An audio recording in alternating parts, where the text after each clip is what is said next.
Para ouvir esse episódio, você precisa desconstruir um conceito brasileiro. Vamos falar de pastel, mas não é pastel de feira. Esse prato, inclusive, não é frito como um certo juiz, mas ele é assado, como um certo juiz.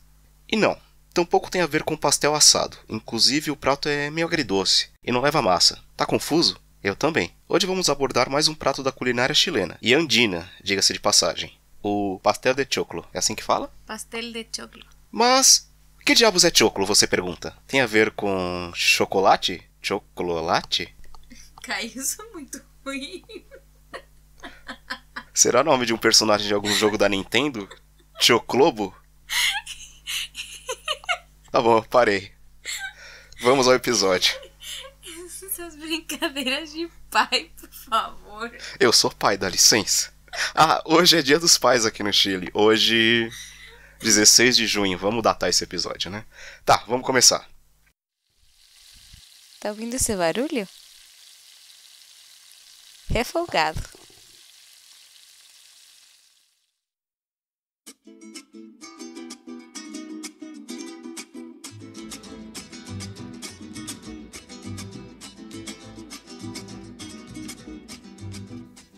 Para você que está sem a opção de ver a foto do pastel de choclo, imagine a anatomia de um escondidinho de carne. Isso já resolve muita coisa. E como eu prometi dizer, choclo é milho aqui no espanhol da América Latina, mas que também pode ser chamado de maíz, sem problemas. A história desse prato remonta à época da colonização das Américas, e começou com um prato campesino, caipira mesmo, dos trabalhadores pobres dos campos onde eles usavam o pino dos recheios de empanadas espanholas, e cobriam com a mesma pasta de milho utilizada nas humitas. Um prato indígena à base de milho que para nós brasileiros é como se fosse um irmão da nossa pamonha.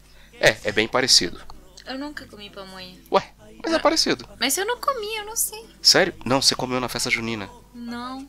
Feito quase que exatamente do mesmo modo e cozido dentro da palha do próprio milho. Esse prato tradicionalmente é montado em uma travessa de cerâmica, que aqui se chama greda. É a cerâmica tradicional, sem pintura nenhuma, rústica. Se polvilha um pouco de açúcar por cima e assa até que fique bem dourado e gratinado. O pino, recheio do pastel de choclo, consiste numa mistura de carne picada ou moída, e bastante cebola com uma pitada de cominho, moído também. Refogado em uma frigideira até que se cozinhe bem e perca a umidade. Algumas pessoas colocam também uvas passas nessa mistura, mas não muitas. Para o pastel de choclo se adiciona ao pino já pronto pedaços de peito de frango cozido, azeitonas e ovo cozido cortado pela metade. Até aí tudo bem, certo? Tudo bem. Beleza. Já a pasta de milho que vai por cima é chamada de pasteleira, e consiste em milho fresco triturado com um pouco de água, leite, só um pouco de gordura ou manteiga e algumas folhas de manjericão, mas bem pouco mesmo. E um pouco de sal para corrigir. Essa massa se cozinha em uma panela funda até que se solte completamente do fundo. Sua textura tem que ser meio grossa mesmo, tipo a minha sogra. Vai tomar no Caio. Não. Você é grosso. Não se bate muito milho no liquidificador. É interessante que fica uns pedacinhos, que fica uma massa mais grossa. Como você. Aí começa a montagem. Nessa tigela de cerâmica, você coloca o pino, os pedaços de frango, ovos, azeitonas e cobre com esse creme de milho, como metade-metade. Ao final você joga um pouco de açúcar por cima e assa o pastel de choclo até ficar dourado e gratinado, com o açúcar caramelizado por cima. E tá pronto. Além de tudo, o pastel de choclo é um prato esteticamente muito bonito. E a combinação das carnes com esse milho e açúcar por cima confere ao prato um ar agridoce e gourmet. Tanto é que ele surgiu na cozinha dos pobres camponeses e hoje em dia você acha em muitos restaurantes refinados de cozinha chilena. Acho que o segredo dele é que você tem que equilibrar com perfeição o sal e a umidade da carne, a neutralidade do milho e o doçor do açúcar por cima. Lembrando que o milho padrão chileno não é tão doce quanto o milho padrão do Brasil. O milho verde, eu digo, né? O milho sem ser em grãos. Esses vendes no mercado. Milho na espiga. Esse prato eu creio que posso dizer que é o número 1 do Chile. Eu tô certo? Não sei, acho que não. Qual seria? Ai, não sei, Caio. Tem muitos, né? Número 2? Um dos mais conhecidos, né? É melhor falar isso. Sempre presente em jantares mais cerimoniais ou como uma refeição durante a semana.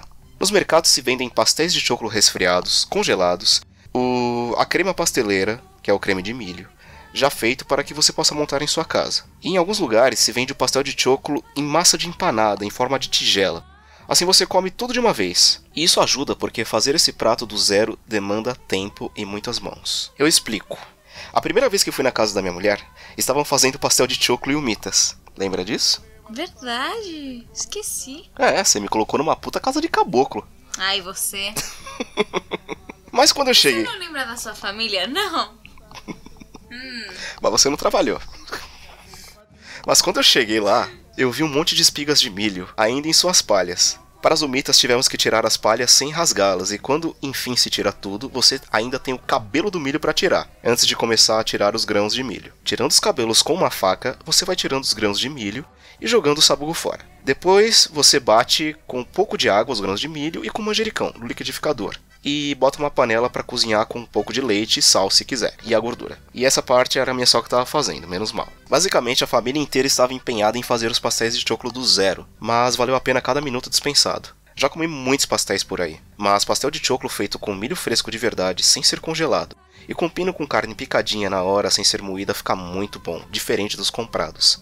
É algo para se fazer em família, e é uma tradição daqui do Chile, apesar de existir em outros países andinos, como Peru e Bolívia, por exemplo. Nesses países eles têm muito mais tempero, claro. A comida chilena é no geral mais suave e focada nos ingredientes secos. Frescos. Nos ingredientes frescos. Eu não sei ler. Sua própria pauta. Pois é, eu escrevo e não sei ler. Sobre o milho do Brasil ser mais doce, uma vez eu e a Rosário fizemos pastel de choclo na casa do meu irmão, passando férias no Brasil. Compramos umas espigas já embaladas no isopor e quando provamos a pasteleira, vimos que tinha ficado muito doce. Mal colocamos açúcar por cima para assar. Eu não sei porquê, mas era muito doce. E sabe aquele negócio que nós paulistanos temos como colocar ketchup na pizza? O chileno tem como mudar suas receitas sagradas também. Lembra disso? Tá, eu vou falar. Fale. Acho que era a segunda vez que eu estava na casa do irmão do Caio. A gente queria cozinhar alguma coisa gostosa, assim, que eles não tivessem provado antes. E a gente fez pastel de choclo. Sim. Tudo muito bom, tava ótimo, tava tudo muito legal. E o irmão do Caio, que eu sei que vai escutar isso aqui, ele falou: ai, você não pensaram em colocar queijo em cima? Não, não coloca queijo. Não faz isso, queijo é gostoso, pastel de chocolate também, mas junto não. Isso não vai ficar, não. Ah, uma vez eu comi pastel de choclo em um restaurante desses que só abrem para almoço, aqui no centro de Santiago. Lembra que eu tava com muita fome esse dia. E eu tinha lembrança de um dos melhores pastéis que eu já havia comido até o momento, no restaurante da vinícola Conte Toro. Eu me sentei, pedi pastel de choclo e comecei a comer. Tava tudo doce. Estava tudo doce. E quando eu digo tudo, a carne tava doce. E eu sei lá, eu acho que eles misturaram na pasteleira açúcar em vez de colocar só por cima. Só que misturaram muita açúcar. E... meu, o sabor do frango e da carne moída doces é terrivelmente inesquecível. Você não sabia dessa história, né, Nina? Não tinha. Nossa, foi a pior coisa que eu já comi. Uma das piores, né? Pra finalizar, se você quer experimentar essa iguaria, vem pro Chile. Que aqui, né, é a origem do negócio. Ou você tem algumas opções de restaurantes chilenos em São Paulo. Um que eu sigo no Instagram é o Dona Luz Empanadas. Infelizmente eu não comi lá ainda. Mas parece que eles são muito bons no que fazem, pelas notas no TripAdvisor e no Google. O endereço é Rua Costa Aguiar, 1425, no Ipiranga. O outro é o El Guatón. El Guatón? El Guatón. Ah, tem que falar chileno Gatón. Agora. Como falar seu pai? Meu pai fala Gatón. Então vamos lá, eu tenho que falar chileno. El Guatón. El Guatón. Guatón. Fica em Pinheiros, na rua Arthur de Azevedo, 906. Fala Pinheiros aí. Pinheiros. Arthur de Azevedo. Arthur de Acevedo. Acevedo. De Acevedo. Guatón. De Acevedo. Arthur de Acevedo. Bom, Rua Arthur de Acevedo, 906. Bem próximo à estação Fradique Coutinho do metrô. E esse eu conheço. Eu não vou participar mais do seu podcast. Calma, Acevedo. Ui, seu trouxa.